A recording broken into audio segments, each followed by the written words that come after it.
দরুদ আর সালাম পাঠ করার মাধ্যমে আমরা আরম্ভ করছি সূরা নাহাল 112 নম্বর আয়াতটা পড়েছি। তাফসীরুল কোরআন মাহফিল লিখেছেন, আমরা তাফসীর আকারে কথা বলবো ইনশাআল্লাহ। আমার আলোচনার বিষয়, মানুষের কপাল নষ্ট হয় পাপের কারণে। কিসের কারণে বলেন? রব্বুল আলামিন বলেন, আমা সাবাকুম মিন মুসিবাতিন ফাবিমা কাসাবাত আইদিন নাস ইলা আখির আয়া। সূরা শুরার ভেতরে আল্লাহ জানিয়েছেন, জলে স্থলে যে বিপদ আপদ মুসিবত গুলো তোমাদের উপরে আসে, সব তোমাদের হাতের কামাই করা পাপের ফসল। অধিকাংশ গুলো আমি আল্লাহ মাফ করে দেই, ওয়া ইয়াফু আন কাসীর। যত অপরাধ তোমরা দুনিয়াতে সংগঠিত করো, সব পাপের শাস্তি যদি দুনিয়ায় পাঠাতাম, শ্বাস ফেলার সময় পেতে না। এই জন্য বাংলার মানুষেরা আমাদের হেফাজত করা লাগবে, আমাদের জীবনটাকে। আমরা এমন কোন অপরাধ যেন না করে যে অপরাধের শাস্তি আল্লাহ দুনিয়ায় পাঠিয়ে দেয়। বিশ্বনবীকে যেদিন তিনি নিয়ে উঠছিলেন ফেরেশতা জিবরাইল, মেরাজে যাবার সময় তিনি আসমানের দিকে তাকিয়ে দেখলেন কালো কালো পিপিলিকা উঠতেছে। এটা তাফসিরে কাবিরের থেকে বলছি।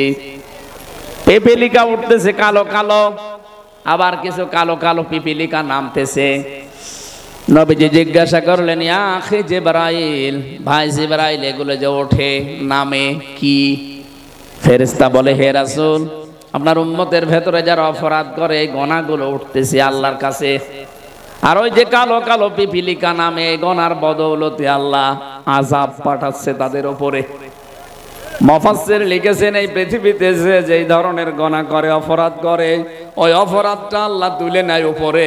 ওই অপরাধের যতটুকু শাস্তি হয় আল্লাহ দুনিয়ায় তার জীবনে গজব করে পাঠিয়ে দেয়। তাহলে এখান থেকে আমি কি নিলাম? আমার শিক্ষা নেওয়ার বিষয়ে, আমি এমন কোন অপরাধ যেন না করি ওই অপরাধের শাস্তি দুনিয়ায় নাজিল হলে আমি টিকতেই পারি না। এর ব্যাখ্যায় আমি পেয়েছি সূরা নমল 52 নম্বর আয়াতটা, 19 নম্বর পারা 20 নম্বর পৃষ্ঠা 7 নম্বর লাইনে আছে। এটাও তাফসিরে কাবিরে আছে।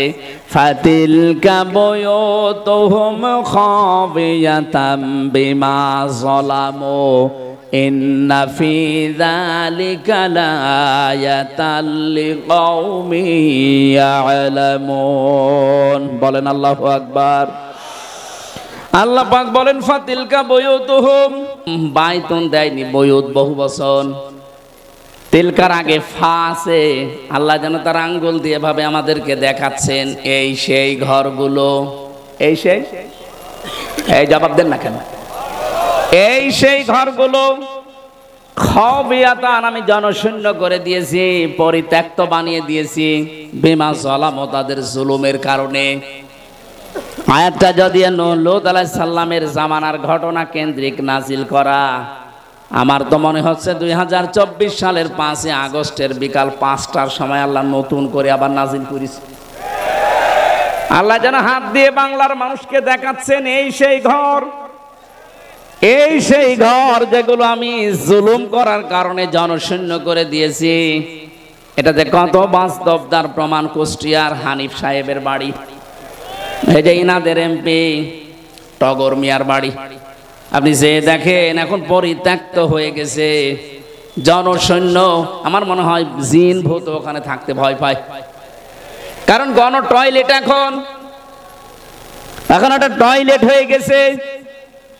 বিমা যালামু, এদের জুলুমের কারণে এই বাড়িগুলো থেকে দুর্বিসন্ধি করতো, জুলুম করতো। কাকে কাকে সকালে মিথ্যা মামলা দিয়ে ধরিয়ে দেবে, কার জীবনটা নষ্ট করবে মিথ্যা সাক্ষী দিয়ে এই ঘর থেকে ষড়যন্ত্র করতো বসে বসে।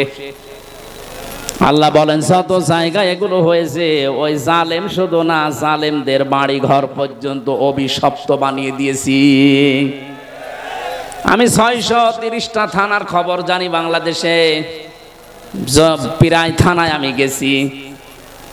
এই 3.5 মাসের ভেতরে দেখতে পেয়েছি অধিকাংশ জালিমের বাড়ি ঘর আর আল্লাহ রাখেন নাই, সবগুলো উজাড় গৃহ বানিয়ে দিয়েছেন।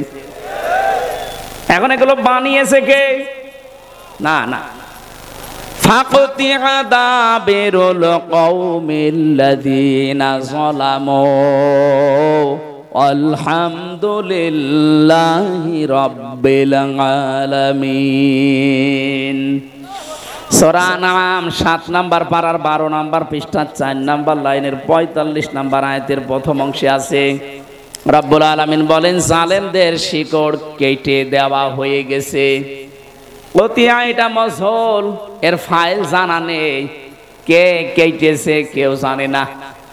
আপনি সারা দেশে জালেমদের বাড়ি খোঁজ নিয়ে দেখেন, ভেঙেছে কে, একজনেরও নাম পাবেন না। এই কথা বলছে না কেন? আপনাদের রংপুর বিভাগ আমি জানি না, খুলনা বিভাগের কথা বলছি, জালেমদের বাড়ি ঘর আর নেই, সবগুলো এখন জাতীয় টয়লেট।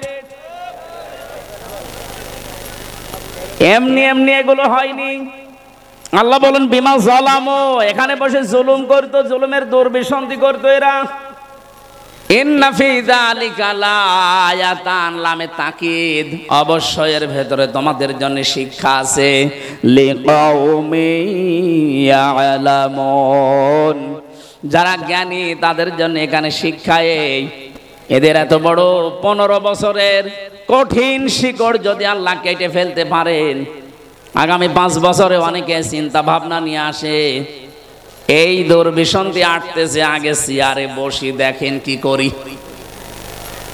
কথা বলেন না কেন? অনেকে কিন্তু এই ধান্দায় আছে যে থালা আগে হাতে পায়, দেখেন কি করি। কি করবেন আপনি? জামাল ভাই তো টাচ দিয়েছিল, জুলুম যারাই করবে এই পৃথিবীতে তাদেরকে আল্লাহ নিশ্চিহ্ন করে দেবে, তাদের বাড়ি ঘর পর্যন্ত পরিত্যক্ত বানিয়ে দেবে। এত বড় বিশাল শিকড় যদি আল্লাহ তুলে দিতে পারে, আপনি টের পেয়েছেন 15 বছর ওদের শিকড় কত নিচে নেমেছিল। ইউনিয়ন থেকে শুরু করে সংসদ পর্যন্ত প্রতিটি জায়গায় ওদের শিকড় এত নিচে নেমেছিল যে টান দিয়ে তোলার মতো আমাদের খবর ছিল না। আল্লাহ পাক বলেন জালেমদের শিকড় কেটে ফেলা হয়ে গেছে। কেটেছে কে কেউ জানে না। বাংলাদেশে কার নামে আপনি মামলা দেবেন, একজনকেও পাবেন না। এই কথা বলেন না কেন? হানিফের এত সুন্দর সাজানো গোছানো বাড়ি, আপনি এখন যে দেখেন ওটা এখন টয়লেট। কারণ টয়লেট করবে যেখানে বসে, ও টয়লেটের প্যান পর্যন্ত মানুষ খুলি নিয়ে চলে গেছে। কোথায় বসবে জায়গা পায় না, ইটও তো নেই, ইটও খুলে নিয়ে চলে গেছে। এই জন্য কেউ এদিকে কেউ এদিকে কেউ এদিকে, যে যেদিকে পারে মুখ দিয়ে মনে হচ্ছে যে জামাতবদ্ধ টয়লেট চলছে। তাহলে আমাদের এখান থেকে নেওয়ার বিষয় এই, এদের এত বড় শিকড় যদি মাটির সাথে মিশে যেতে পারে, আগামীতে যারা এই ধান্দায় আছেন যে চেয়ারে বসি দেখেন কি করি, আপনার বাড়িও আল্লাহ উজাড় গৃহ বানিয়ে দেবে, কোনো ব্যাপারই না। অলরেডি অনেকের উপর থেকে আল্লাহ জনগণের মন কিন্তু বেশিরভাগ সরিয়ে নিয়েছে তাদের কর্মকাণ্ডের কারণে। এই জালেমরা যদি জুলুম করার কারণে, চাঁদাবাজি করার কারণে মানুষের মন থেকে উঠে যায়, আগস্টের 5 তারিখের পর থেকে যারা চাঁদাবাজি আরম্ভ করেছেন, আপনি কি মনে করছেন জনগণ আপনাকে ভালোবাসে? এমনি 15 থেকে কমনে তাকাও, এমনি 15 থেকে 58% মানুষ চলে এসেছে। মানুষের মেধা বুদ্ধি এখন কাজ করছে। এতদিন এটা বাধা ছিল, এখন খুলে গেছে। আর আন্তর্জাতিক মহল তো আছে, এই জন্য সাবধানে। গত পরশু দিনের নারায়ণগঞ্জের বন্দরের চাঁদাবাজিটাও কিন্তু মানুষ দেখতেছে। বিএনপির নাম করে এগুলো যারা করতেছেন, আপনার কিন্তু কপালে আগুন লাগবে, আপনি টের পাচ্ছেন। চাঁদাবাজি করে যদি সম্পদ বানানো যায়, হয়তো এই পাশের জেলা বগুড়া, আপনি বলেন তো বগুড়ার যে কৃতি সন্তান শহীদ প্রেসিডেন্ট জিয়াউর রহমান, তিনি কত কিছু রেখে যেতে পারতেন, ওই কিছুই তো রেখে যাননি। হ্যাঁ, তার পরবর্তী প্রজন্ম যদিও লাইন মতো ছিল না, সেটা আলাদা বিষয়। বঙ্গবন্ধুকেও তো মানুষ হত্যা করেছে, জিয়াউর রহমানকেও হত্যা করেছে। একজনের নাম শুনলে মানুষ বলে শহীদ, আর একজনকে পিটিয়েও শহীদ বলানো যায় না।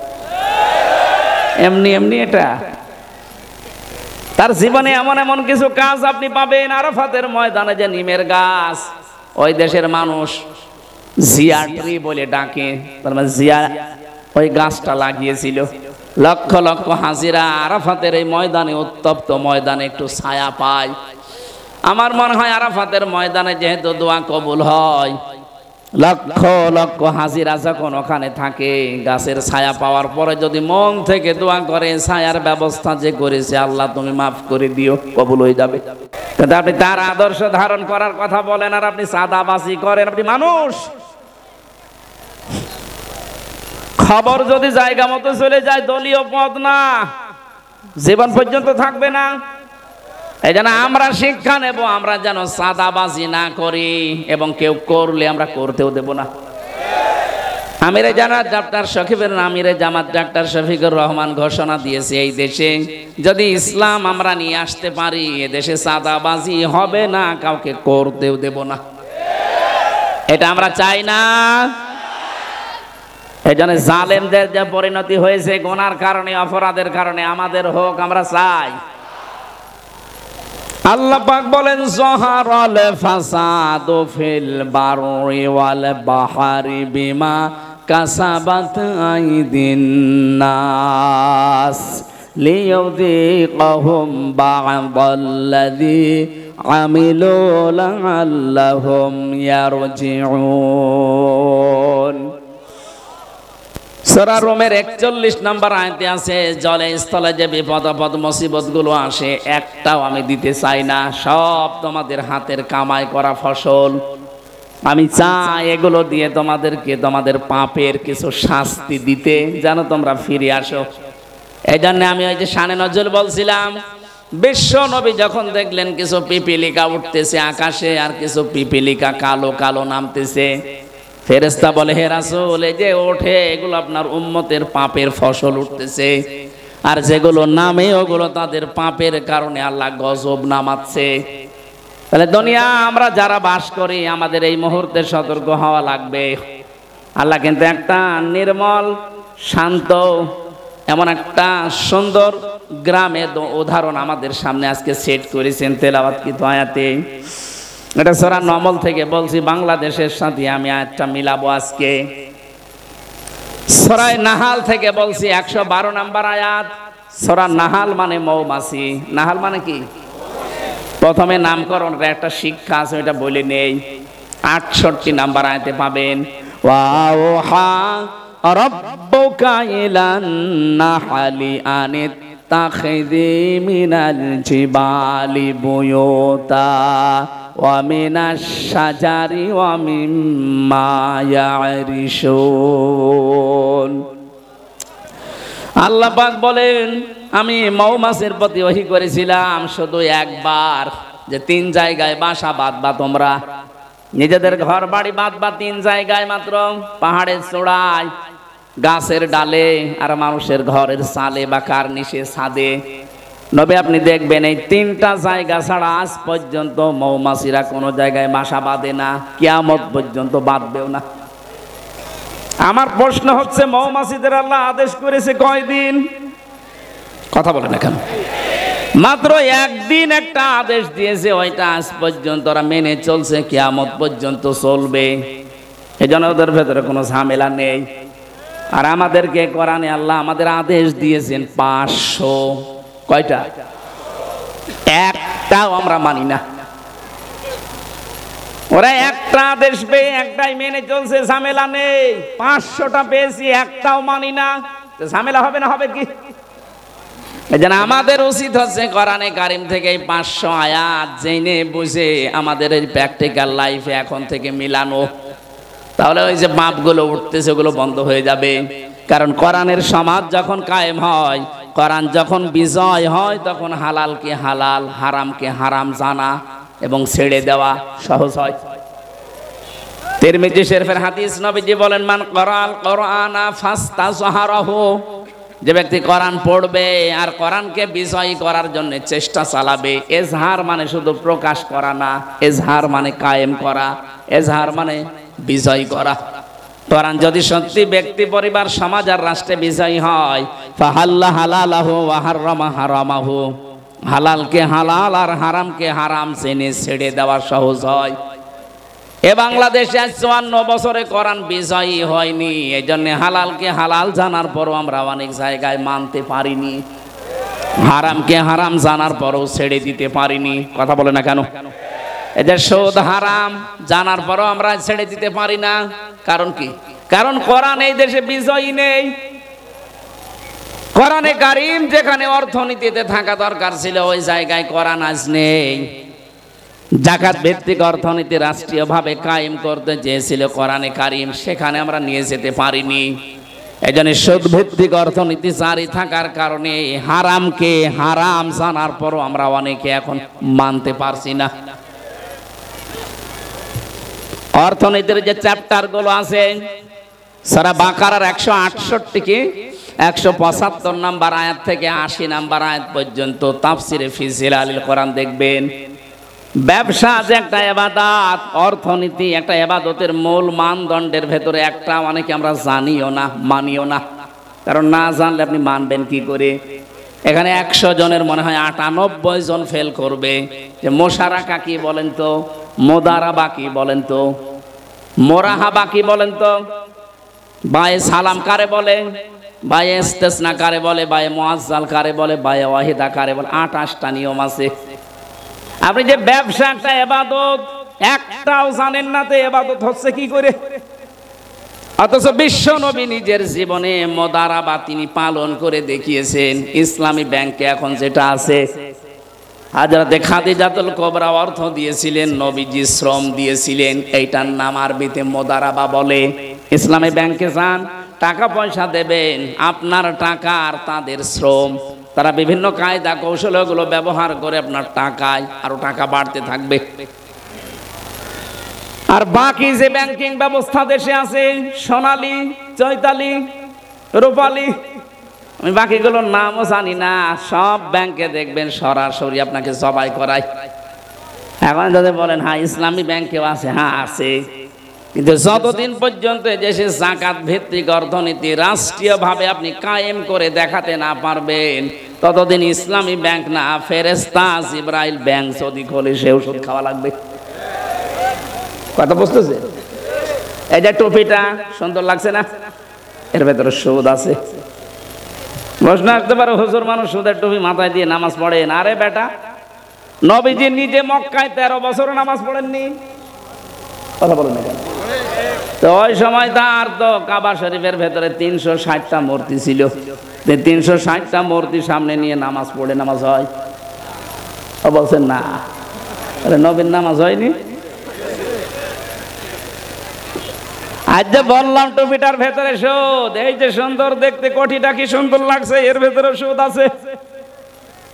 কারণ হচ্ছে এই, আমি হয়তো সুদের টাকা দিয়ে এটা কিনি নাই, কিন্তু এই টুপিটা যে ফ্যাক্টরিতে তৈরি হয়েছে, ওই ফ্যাক্টরির মালিক ব্যাংক থেকে লোন নিয়েছে। হ্যাঁ কথা বলছেন? প্রত্যেকটা জিনিসই এরকম। যাকাত যতদিন সরকারিভাবে রাষ্ট্রীয়ভাবে কায়েম করা না যাবে, ততদিন আপনি এদেশে সুদ থেকে বাঁচতে পারবেন না। হ্যাঁ, যতদিন কায়েম করতে না পারি ততদিন কাজ করলে গোনা হবে না, নবীজির যেমন হয়নি। অথচ ওই নবী বাকি 10 বছর যখন রাষ্ট্রের দায়িত্বে ছিলেন মদিনার, রাষ্ট্রপ্রধান হওয়ার পরে তিনি এসে শুধু মূর্তি ফেলে দেয়নি, ভেঙ্গে ভেঙ্গে দূর করে দিয়েছেন। কথা বলেন না কেন? সুতরাং রাষ্ট্রে যদি সত্যি ইসলামটা আমরা বিজয় করতে পারি, আল্লাহর কসম তখন এই বেপরদা থাকবে না, সুদ থাকবে না, ঘুষ দেওয়া লাগবে না। বৈষম্য বিরোধী ছাত্র আন্দোলন যারা করেছিল তারা দেওয়ালে দেওয়ালে লিখন লিখেছে, ঘুষ যদি কেউ চায় তার হাত ভেঙে দেওয়া হবে। এটা যদি কায়েম হয়ে যায় কেমন হবে বলেন তো? বৈষম্য বিরোধী ছাত্র আন্দোলন আমি 9টা দফা দেখেছি, তার 3টা প্রথম দফায় আমি দেখেছি সূরা কোরআনের এই সূরা নাহালের 90 নম্বর আয়াতের প্রথম 3টা বিষয়ের সাথে তারা মিল রেখেছে। 1 নম্বরে ওরা বলেছিল ওয়ান জাস্টিস, ন্যায় বিচার কায়েম করতে চেয়েছিল না? আল্লাহ এই নির্দেশই 90 নম্বর আয়াতে প্রথম দিয়েছেন, ইন্নাল্লাহা ইয়া'মুরু বিল আদলি, অবশ্যই আল্লাহ নির্দেশ দিচ্ছে তোমরা ন্যায় বিচার কায়েম করো। এইটাই তো তারা চেয়েছিল।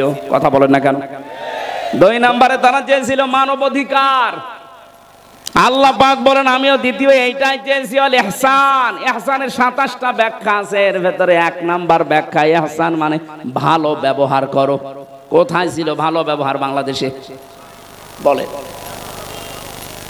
ভালো ব্যবহার করবা কাদের সাথে? নবীজি যুদ্ধবন্দী যারা তাদের সাথেও খারাপ আচরণ করেননি, ভালো ব্যবহার করে তাদের মন জয় করে ফেলেছিলেন। হযরত সুমামা ইবনে ওয়াসালের জীবনটা পড়ে দেখবেন কি ব্যবহার করেছিলেন। অথচ আমরা তো যুদ্ধবন্দী ছিলাম না, আমরা ছিলাম কারাবন্দী, তাও অবৈধভাবে। কথা বলছেন না? কি আচরণ করলেন আপনি? 24 ঘন্টা আমার মতো একটা চিকন মানুষকে আপনি তালা লাগিয়ে রাখতেন, তা ফাঁসির কন্ডেম সেলের ভেতরে। কি করেছিলাম আমি? আপনার মেয়ের দিকে তাকিয়েছি কোনোদিন? আর আপনার যে মেয়ে ও ছাতার দিকে তাকানো যায়, জামাই কন্ট্রোল করতে পারছে না, আমরা কি করব? আর ওর দিকে তাকিয়ে করবো কি? তো 4-5টা ছেলে মেয়ের মা। কথা বলছে না কেন? দেখার মতো হলে না একবার একটু না, আমি এটা আর বলবো না। একবার এক রশ্মিকার নাম বললে মুসিবতে আছে। আমি যেটা বলতে চাচ্ছি, আপনি কোন কারণে একটা কারাবন্দির সাথে এটা করলেন? নবীজি জীবনে যুদ্ধবন্দির সাথে এটা করেননি।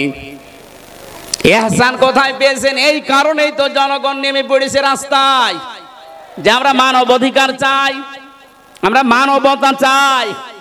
3 নম্বরে তারা বলেছিল আমরা বৈষম্য মুক্ত বাংলাদেশ গড়তে চাই। এটা 3 নম্বরে আল্লাহ দিয়েছেন, ওয়া ইতাইযিল কুরবা। এই আয়াতে আমি 3টা পেয়েছি, আর সূরা নমলের ভেতরে পেয়েছি আরো 3টা, আর বাকি 3টা আমি এখনো পাইনি। হয়তো বাস্তবতা দেখে তারা বানিয়েছে। এই 9টা বিষয় তারা এমনি এমনি দেয়নি। সত্যিই যদি বাংলাদেশে এগুলো আমরা কায়েম করতে পারি, যার জন্য আবু সাইদ রংপুরের জীবন দিয়ে গেল, মুগ্ধ, ইয়ামিন, রায়হান, ফয়সাল, বিথি সহ প্রায় 2732 জন ভাই বোন জীবন দিয়েছে।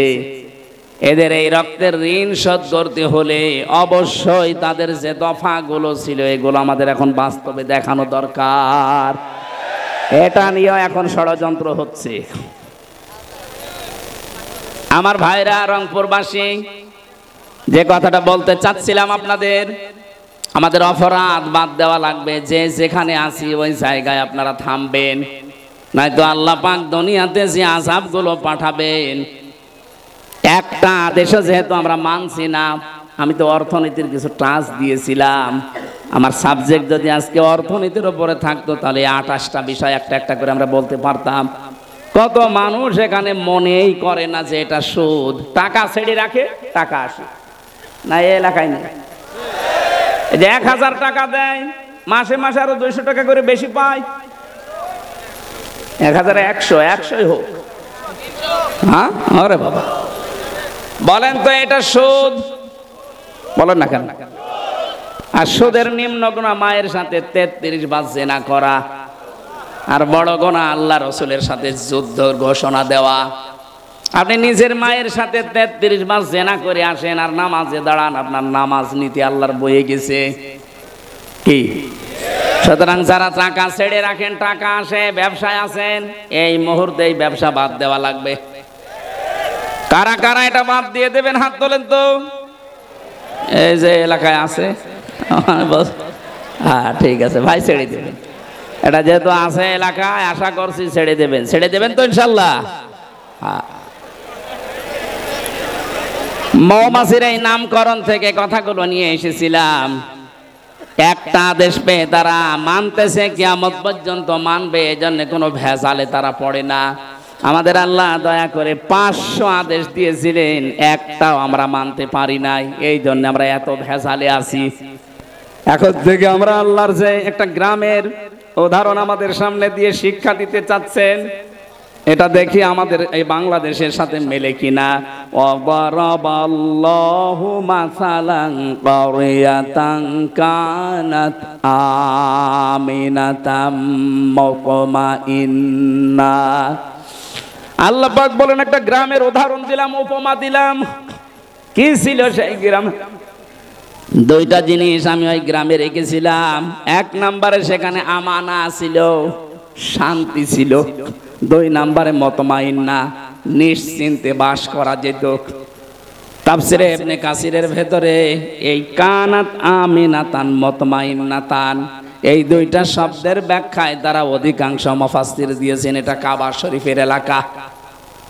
কাবার এলাকাতে আল্লাহ এত শান্তি স্বস্তি নিরাপত্তা দিয়ে রেখেছিলেন, ওর বাইরে যেখানে যাবেন সেখানে হট্টগোল, মারামারি, চাঁদাবাজি, খুন খারাপি, চিন্তায়। কিন্তু কাবার এরিয়াকে আল্লাহ এমন ভাবে নিরাপত্তা দিয়েছিলেন, ওমাং দাখলাহু কানা আমিনা। রব্বুল আলামিন বলেন, কাবায় যারা প্রবেশ করে তাদেরকে নিরাপত্তা আমি আল্লাহ দিয়ে দেই।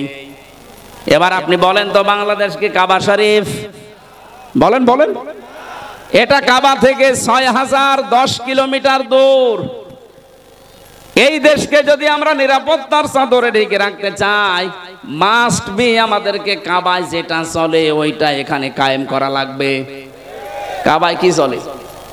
কাবায় সব চাইতে বড় বিষয় হচ্ছে কাবা আশপাশে কোনো শিরিক আপনি পাবেন না। এজন্য যে জাতির ভেতরে শিরিক উঠে যায়, শিরিক থাকে না, ওই জাতি আল্লাহর কাছ থেকে নিরাপত্তা পাওয়ার হকদার হয়ে যায়। এটা আছে সূরা আনাম 7 নম্বর পারা 15 নম্বর পৃষ্ঠা 17 নম্বর পৃষ্ঠার প্রথম নাম্বার লাইনের 82 নম্বর আয়াতে আছে, আল্লাযীনা আমানু ওয়া লাম ইয়ালবিসু ঈমানাহুম বিযুলমিন উলাইকা লাহুমুল আম ইলা আখিরি আয়া। আল্লাহ পাক বলেন, যারা ঈমান আনে আর ঈমানের সাথে জুলুম মিশ্রণ করে না, এখানে জুলুম মানে শিরিক, যারা তাদের ঈমানের সাথে শিরিক মিশ্রণ করবে না, উলাইকা লাহুমুল আমনু, আল্লাহ যেন এভাবে দেখিয়ে দিচ্ছেন যে এরা আমি আল্লাহর কাছ থেকে নিরাপত্তার হকদার। জোরে বলেন সুবহানাল্লাহ। ও রংপুরবাসী, 56,000 বর্গ মাইল আমরা চাই এ দেশটাও আল্লাহ নিরাপত্তা দিয়ে দিক। বিশেষ করে প্রতিবেশী নামে এই কলঙ্ক, এই কোলাঙ্গার রাজা আরম্ভ করেছে যে ষড়যন্ত্র এখন ওরা চালাচ্ছে, এখনো আমরা শান্তি স্বস্তি নিরাপত্তায় নেই। কথা বলে না কেন? জালেম চলে গেছে তাতে কি হয়েছে? ওর পেতাত্তা এখনো আছে। দুই দিক থেকে ওরা ষড়যন্ত্র যা করছে, এদেশকে এখন যদি সত্যি নিরাপত্তা আল্লাহর চাদরে ঢেকে রাখতে চান, শিরিক মুক্ত জাতি তৈরি করা লাগবে। বাংলাদেশে যত শিরিক আছে তার একেবারে সরাসরি শিরিক হচ্ছে ক্ষমতার মালিক জনগণকে মনে করা। এটা শিরিক না? আলা লাহুল খালকু ওয়াল আমরু, 2 নাম্বার শিরিক, বানিয়েছেন যিনি হুকুম চলবে তার। অথচ আল্লাহর এই জমিনের বানানো জমিনে আল্লাহর হুকুম বাদ দিয়ে মানুষের তৈরি করা হুকুম যারা কায়েম করতে চান তারা শিরিক করছেন। এরকম 43টা একটা একটা করে মিলাবেন, পেয়ে যাবেন এই দেশে। তাহলে এই শিরিক থেকে জাতিকে যদি আমরা মুক্ত করতে না পারি, এ দেশকে আল্লাহ শান্ত শিষ্ট নির্মল এবং নিরাপত্তা দিয়ে ঢেকে রাখবে না। আল্লাহর অত দায় পড়ে নাই। আপনি চাচ্ছেন কাবার এরিয়ার মতো আপনি নিরাপত্তা, কিন্তু শিরিক করছেন, হবে না। এ জাতিকে আর শিরিক থেকে প্রথমে বাঁচাতে হবে। এই জন্য যাদের ভেতরে এই বিশ্বাস আছে ক্ষমতার উৎস জনগণ, এক্ষুনি বিশ্বাস পাল্টাবেন, জবান খুলে জবাব দেন ক্ষমতার উৎসকে। এটা আমি বানালাম। আন্নাল কুওয়াতা লিল্লাহি জামিআ কুলিল্লাহুম্মা মালিকাল মুলকি তুতিল মুলকা মান তাশা। এরকম 903 জায়গায় পুরা কোরআনে আল্লাহ আয়াত দিয়েছেন, 903 জায়গায় ডাইরেক্ট ইনডাইরেক্ট মিলে, যে ক্ষমতার উৎস আমি আল্লাহ, এটা যারা অন্য কাউকে দিয়ে দেয় এরা শিরিক করছে। এক কথায় বলছি, এবার আল্লাহ যেটা পারে ওইটা অন্য কেউ পারে, বিশ্বাস করার নাম শিরিক। কথা বলে না কেন? মুসলমান আমরা যারা আছি জবান খুলে বলেন তো, ক্ষমতায় দিতে পারে কে? আরো জোরে কে? যারা জনগণকে বিশ্বাস দিয়ে দিয়েছেন, আপনি বলেন তো আপনি নিজের কথায় যে আপনি কিন্তু শিরিক, আর শিরিক যারা করবে তারা মুশরিক। কথা বলছে না কেন? তাহলে মুশরিক জাতিকে আল্লাহ নিরাপত্তা শান্তি স্বস্তি নিরাপত্তা দেবে।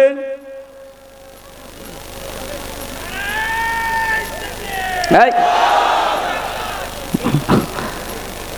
আন্দাজে লাফাচ্ছেন কেন? রংপুরবাসী, আমি আমার মূল কথা কিন্তু বলে ফেলেছি।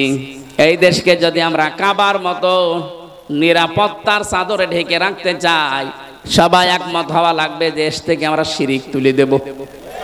এই 15.5 বছরে এইটা ওরা চেষ্টা করেছিল। বাবার নাম দিয়ে বলে হোক, পীরের নামে হোক, খাজার নামে হোক, বিভিন্ন নামে তারা এদেশে শিরিক এমন ভাবে গাড়ার চেষ্টা করেছিল, আল্লাহ মনে হয় নিজের হাতে কন্ট্রোল করেছেন, পারে নাই। যে অবস্থায় এখন আমরা আছি, এ জাতির ভেতরে কিয়ামতের আগে যেন শিরিক বদ্ধমূল হতে না পারে, চেষ্টা করা লাগবে। তাহলে এই দেশকে উলাইকা লাহুমুল আমনু, এরাই হচ্ছে শান্তি, স্বস্তি, নিরাপত্তার হকদার। বলেন আল্লাহু আকবার। আল্লাহ বলেন এমন একটা গ্রাম ছিল যে গ্রামে শান্তি ছিল, স্বস্তি ছিল, নিরাপত্তা ছিল, নিশ্চিন্তে চাষ করা যেত। ইয়াতিহা রিজকুহা রাগাদাম মিন কুল্লি মাকান, তাদের কাছে রিজিক আসতো তাদের আশপাশ দেশ থেকে। 1947, 1971, 2024 একটু মিলান। 47-এর আগে কত সুন্দর করে বিভিন্ন দেশ থেকে খাবারের ব্যবস্থা, রিস্কের ব্যবস্থা, জীবন উপকরণের ব্যবস্থা আল্লাহ পাঠিয়ে দিয়েছিল। পক্ষান্তরে বাকি যেটা দেখলাম, বাকি যেটা দেখেছি 1971 সালের পরে, যে মানুষগুলো প্রতিবেশীর নাম নিয়ে, আমাদের উপকারের নাম নিয়ে যারা দেশকে ভাগ করে দিয়ে আমাদেরকে একটা বিপদে ফেলে দিয়েছিল, তারা এখন বলছে দেশটা আমরা স্বাধীন করেছিলাম। আরে ভাই, আপনারা যদি স্বাধীন করেন তাহলে এদেশের মুক্তিযোদ্ধা এতগুলো যাদের সম্ভ্রম নষ্ট হয়েছে মেয়েদের, এটা কি গাজা করে গল্প? কথাটা কত গভীর, যাদের মাথায় মগজ আছে চিন্তা করেন তো। নরেন্দ্র মোদী সাহেবের কথা কোথায় যে আঘাত করেছে। 16ই ডিসেম্বর উনি ঘোষণা দিয়ে দিল যে বাংলাদেশের স্বাধীনতা আমরা করে দিয়েছি। তাহলে আমাদের দেশে এতগুলো মানুষ শহীদ হয়েছে 9 মাস, এতগুলো মহিলারা তাদের ইজ্জত হারিয়েছে, এগুলো কি সব খেলা নাকি? আপনারা বুঝবেন না, আপনাদের মাথায় ওই পর্যন্ত হয়তো নেই। যাদের মাথায় আছে তারা চিন্তা ভাবনা করে সামনে আগাবেন। গভীর ষড়যন্ত্র কিন্তু চলছে আমাদের এই ছোট্ট দেশটা নিয়ে। কথা বলেন না কেন? কি সুন্দর ভাবে চলছিল। আল্লাহ পাক বলেন, যদি সত্যি জাতির লোকেরা ওয়ালাউ আন্না আহলাল কুরা আমানু ওয়াত্তাকাউ লাফাতাহনা আলাইহিম বারাকাতিম মিনাস সামাই ওয়াল আরদ, গ্রামের লোকেরা, দেশের লোকেরা যদি এখানে লাগে করিয়া দিয়েছেন এটা গ্রাম, গ্রামের লোকেরা যদি, জনপদের লোকেরা আল্লাহর প্রতি ঈমান আনে, আরে দাবি অনুযায়ী যদি আল্লাহকে ভয় করে চলার নীতি অবলম্বন করে, আকাশ আর জমিনের যত বরকতের দরজা আল্লাহ সব খুলে দেবেন। জোরে বলেন সুবহানাল্লাহ। সুতরাং আমাদের কারো কাছে হাত পাতার দরকার নেই। ডক্টর মোহাম্মদ ইউনূস গতকালকেও ঘোষণা দিয়েছে, এই ছোট্ট একটা দেশ, এখানে বাস করে 18 কোটির উপরে মানুষ। পৃথিবীর কোন দেশে এরকম ঘনবসতি আমি পাইনি। উনি যেহেতু বিভিন্ন দেশ সফর করেছেন, উনি বলছে 18 কোটি মানুষের এই হাতকে আমরা যদি কাজের হাত বানিয়ে ফেলতে পারি, যত টাকা পাচার হয়েছে দেশ থেকে এগুলো যদি ফেরত আনতে পারি, এ দেশটা আবার দাঁড়িয়ে যাবে, কেউ বাধা দিয়ে আটকাতে পারবে না। আজকে আসার সময় যে সাড়িয়াকান্দি বগুড়া পার হওয়ার সময় পাইলট আমারে বলছিল, হুজুর এই দেখেন এটা কিসা বিশাল বিশাল কত ফ্যাক্টরি বানিয়েছে। ওনারে বললাম যে এই ফ্যাক্টরি বানিয়েছে ঠিক, কিন্তু টাকা পাচার করেছে।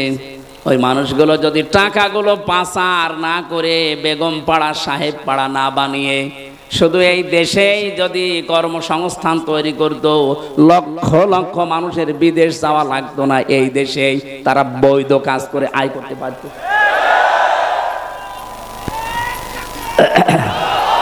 এই কথা বুঝতে দেন।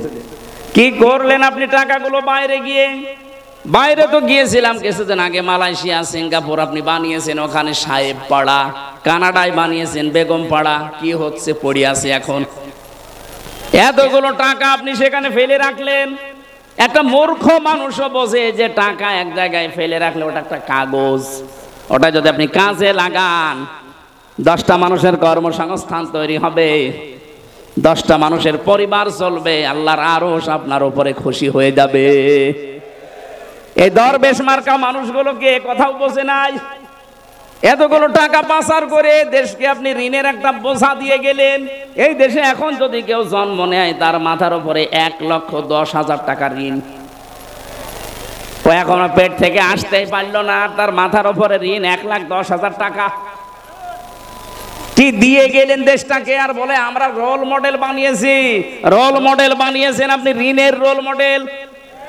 যতগুলো প্রতিষ্ঠান বানিয়েছে এই দেশে প্রত্যেকটা প্রতিষ্ঠানে যা ধার করেছে এখনো ধার শোধ দিতে আমাদের এখন ঘটি বাটি বিক্রি করা লাগবে। এই জন্য ইউনূস সাহেব আমাদের কাজ, হাতকে কাজের হাত বানাতে উনি চেষ্টা চালাচ্ছে। আমরা এই হাত কোনোদিন আর মানুষের কাছে এভাবে পাতবো না, এই হাত আমরা এভাবে মানুষকে দিতে আরম্ভ করব, কিন্তু সেই জায়গায় আমাদেরকে পৌঁছাতে হবে। 18 কোটি মানুষের হাতগুলো 36 কোটি হাত যদি কাজের হাত হয়ে যায়। আরে ভাই, সিঙ্গাপুরে দেখলাম ছোট্ট একটা দেশ, এ রংপুর যত বড় এর অর্ধেকও হবে না। সিঙ্গাপুর মাত্র এদিকে ওদিকে 43 কিলোমিটার শেষ, এতটুকু একটা দেশ, অথচ বিশ্বের ভেতরে এখন তালিকায় তারা 2 নম্বরে আছে উন্নতিতে। কেন? এই জন্যে আছে কারণ ওরকম প্রত্যেকে তাদের কাজের হাত। আমরা আজ কাজের হাত বানাতে পারি না, ভিক্ষার হাত বানাই। প্রতিটি মানুষের এই কাজের হাতগুলো যারা নষ্ট করে দিল টাকা পাচার করার মাধ্যমে, এরা এই জাতির সবচাইতে বড় শত্রু। আল্লাহ বলেন ইয়াতিহা রিজকুহা রাগাদাম মিন কুল্লি মাকান, বিভিন্ন দেশ থেকে আমি তোদের জন্য খাবার, জীবন উপকরণ আসার ব্যবস্থা করে দিতাম। আজ তাকান, আমরা একটু ঘুরে দাঁড়িয়েছি, পাকিস্তান থেকে, চীন থেকে, তুরস্ক থেকে, আমেরিকা থেকে, বিভিন্ন দেশ থেকে আজ খাবার আসা আরম্ভ হয়ে গেছে। একটু শক্ত হয়ে যদি 15 বছর আগে দাঁড়াতে পারতাম, এই দাদারা আমাদের এতদিন বাপ ডাকতো। এখন আরম্ভ হয়ে গেছে অলরেডি। ওদের 2 জনকে আজকেও পিটিয়ে, ভারতে ওদের নিজেদের লোক 2 জনকে পিটিয়ে হাসপাতালের আইসিইউতে ভর্তি করিস, যে তোদের কথার কারণে বাংলাদেশের লোক এখন আলু নেয় না, সব বর্ডারে পৌঁছতেছে। পরশুদিন ডোনাল্ড ট্রাম্প যা বলেছে দেখেছেন, বলেছে আমি জানুয়ারির 20 তারিখে ওত নেব, শপথ নেব, ভারতীয় আছে আমার আমেরিকায় 16 লাখ, এদেরকে সব তাড়িয়ে দেব। আমার মনে হয় মোদি দাদার ধুতি এখন সামলাতে পারবে কিনা আল্লাহ জানে।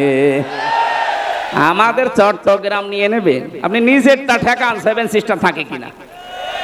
ওই 16 লাখ যদি চলে আসে, এদেশের মানুষের ব্যবসা যদি পাকিস্তান, চীন, তুরস্কের সাথে আরম্ভ হয়ে যায়, আরম্ভ করবে, ঘোষণা অলরেডি দিয়ে দিয়েছে যে তোদের সাথে আমাদের কোনো ব্যবসা নেই। ওরা মনে করেছিল আমরা ওদের কাছে ভিক্ষা চাই, আমরা যে টাকা দিয়ে কিনে নিতাম এইটা ওরা ভাবতো না, মনে হচ্ছে ভিক্ষা দিত। এবার ঠেলা টের পাবে। কথা বলে না কেন? ওরা আমাদের চিকিৎসা দেবে না, কোনো দরকার নেই ওদের চিকিৎসা যাওয়ার। আমরা আহ্বান জানাচ্ছি বাংলাদেশ সরকার, যিনি এখন দায়িত্বে আছেন, উপদেষ্টা, এদেশের প্রতিটি মানুষের কাছে 2 টাকা 5 টাকা করে কালেকশন করেন। অন্তত 5টা আন্তর্জাতিক মানের হাসপাতাল বাংলাদেশের 8টা বিভাগ মিলে বানিয়ে দেন। কাউকে অন্তত এই কোলাঙ্গারদের কাছে যাওয়া লাগবে না। যত টাকা আমাদের কাছে ওরা চিকিৎসার নামে নেয়, ওই জায়গায় না যে এখন থেকে দরকার হয় থাইল্যান্ডে যাবেন, সিঙ্গাপুরে যাবেন, দরকার আরো যে সমস্ত দেশ আছে উন্নত, সেখানে যাবেন, কোনো দরকার নেই এদেশে যাওয়ার। এরা আমাদের কলিজা মসজিদ ভেঙ্গে মন্দির বানাচ্ছে। আমার তো মনে হচ্ছে কাবা শরীফের মতো এদের মতো আবার গজব নাজিল হয় কিনা এদেশে আল্লাহ জানে। কারণ ওরা তো আমার গায়ে হাত দেয়নি, দিয়েছে আল্লাহর ঘর কাবা শরীফের মতো মসজিদ গুলো। কথা বলুন, কাবা হচ্ছে ইঞ্জিন আর এই মসজিদ গুলো সব তার বগি। কাবা যদি আল্লাহর ঘর হয়, এই রংপুর মিঠাপুকুরের মসজিদ কার ঘর? আরো জোরে বলেন। এই মসজিদ নির্মাণের জন্য এরা চেষ্টা চালাচ্ছে মনে হয় নাকি? যে পুনর্নির্মাণের উদ্যোগ নিয়েছে, আবার কিয়ামত পর্যন্ত এই মসজিদ এখানে থাকবে। হযরত জিবরাইল পাথর ইব্রাহিম নবীকে দিয়েছিলেন, উনি পাথরটা নিয়ে এভাবে ফিকে মেরেছিলেন। জিবরাইল ওইটা নিয়ে তামাম দুনিয়ার যত এরিয়া আছে সব জায়গায় ছিটিয়েছে, যেখানে যেখানে পড়েছে সেখানে একটা আল্লাহর ঘর তৈরি হয়ে গেছে। এখনো যেখানে হয়নি, কিয়ামতের আগে ওখানে হবে। সুতরাং এই মসজিদ অবশ্যই এখানে জিবরাইলের পাথর পড়েছে, নয়তো মসজিদ হতো না। এরা যেহেতু উদ্যোগ নিয়েছে আবার পুনর্নির্মাণ করার জন্য, আপনার যেন 5টা টাকা হলেও মসজিদে থাকে। আপনার অর্থ যদি মসজিদের কাছে কোরআন প্রচারে ব্যয় না হয় তো কি করবেন? টাকা নিয়ে কি কবরে যাবেন আপনি? যার জন্য রেখে যাচ্ছেন ও পরিচয় দেবে না 50 বছর পর। এক কথা বলেন না কেন? আমার বাবার নাম রিয়াজউদ্দিন, তার বাবার নাম জাহান আলী, তার বাবার নাম নমাজ আলী, এরপরে আমি আর চিনি না। হ্যাঁ, এই 3 পুরুষের পরে আমি আর চিনি না।